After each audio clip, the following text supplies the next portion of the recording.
Tere! Autominutid on jõudnud Škoda Octavia CNG Challenge'iga Prantsusmaale. 2 päeva ja 1700 kilomeetri pärast saame juba tervitada Marbellat. Seniks aga autominutid jätkavad, jääge meiega. Autominutid toob teieni Alexela.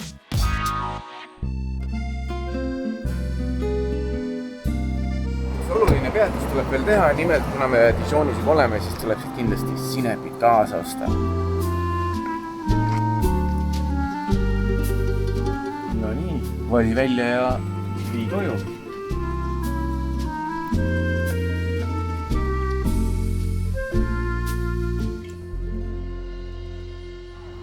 Me tegime esimese peatuse Prantsuse kiirtee ääres. Esimene tankla, CNG-d siin tankida ei õnnestunud, aga sellest ei ole midagi.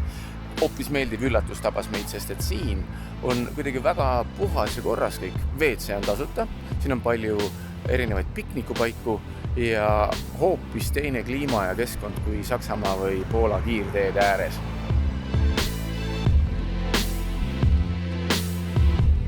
Meie tänase päeva sihtpunktini on minna veel umbes 300 kilomeetrit ja siis me olemegi Hispaanias Barcelonas. Tegin väikse peatuse, et selja sirutada ja nautida seda imelist loodust.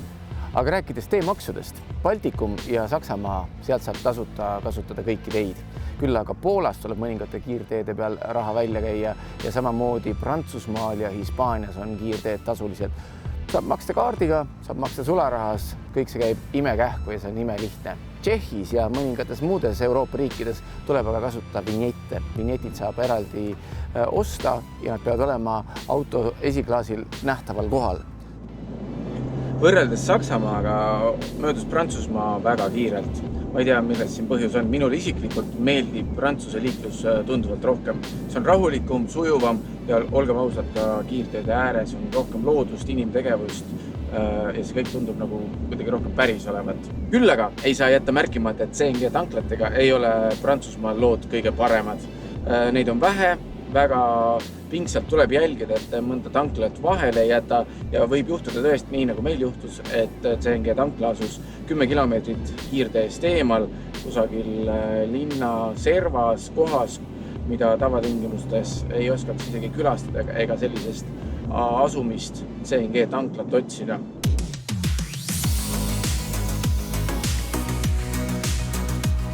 Ja olemegi lõpuks jõudnud Hispaaniasse, mis tähendab ainult üht. Meie sihtkoht on juba mitte just kiviviske kaugusel, aga 900 kilomeetri kaugusel.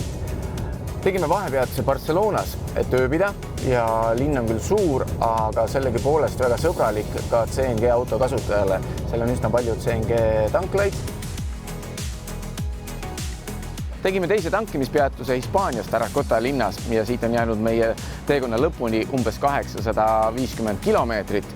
Hinnad on siin vägagi rõõmustavad 0,86 eurot CNG kilogrammi eest. Tõeline raharöövel oli aga Prantsusmaa, kus maksis 1 kilogramm 1,4 eurot.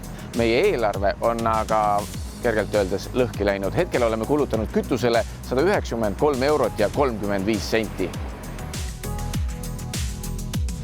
Üks murekoht, kui te pikal autoreisil peate kindlaks ajaks kuhugi kohale jõudma, on kindlasti toitumine. Me oleme alustanud päeva hotellis, kus me oleme kõhud korralikult täis söönud. Lõuna on tavaliselt jäänud bensiinijaama tanklate toitlustusasutuste kanda, ehk siis sellised tavapärased sandwichid, midagi kõrvale ja kiirelt edasi. Me andsime võimalusega IKEAle. Kuna IKEAid on erinevates Euroopa riikides ohtralt, siis mõtlesime, et lõunapausid võiksime saata mööda just seal, sest seal on üsna kindel menüü ja siiamaani ei ole see alt vedanud. Esimene peatuspaik Riia IKEAs aga näitas midagi muud. Me otsustasime, et me ei hakka aega raiskama selle suure kaubamaja külastamisele ja otsime võimalikke alternatiive pigem tanklate toiduletist. Ja ei ole suuremat rõõmu kui kohale jõudmise rõõm. 5 tegusat päeva autoroolis on selja taha jäänud ja siin me oleme Marbellal. Marbella tervitas meid sooja ilmaga ja nüüd, olles pisut puhanud, on aeg teha kokkuvõtteid. Meie eesmärk oli jõuda Marbellasse kasutades ainult CNG kütust. See ei õnnestunud. Meil kulus kütuse peale 230 eurot. Planeerisime 200-ga kohale tulla. Külastasime 11 CNG tanklat. Võrdluseks olgu öeldud, et kui me võtaksime selle teekonna ette keskmise suurusega bensiinimootoril töötava autoga, siis kuluks kütuse peale umbes 400 eurot. Teemaksud, selle peale kulus meil 130 eurot, valdavalt siis Prantsusmaal ja Hispaanias. Mida me sellest challenge'ist siis õppisime? Õppisime seda, et tegelikult on CNG autoga võimalik Euroopas reisida küll, aga selleks tuleb teha piisavalt eeltööd ja natuke rohkem planeerida oma sõite, sest tanklaid ei ole just seal, kus teie võib-olla ootate neid olevat ja teinekord võib juhtuda, et tanklad on hoopis suletud või töötavad kohaliku kaardiga.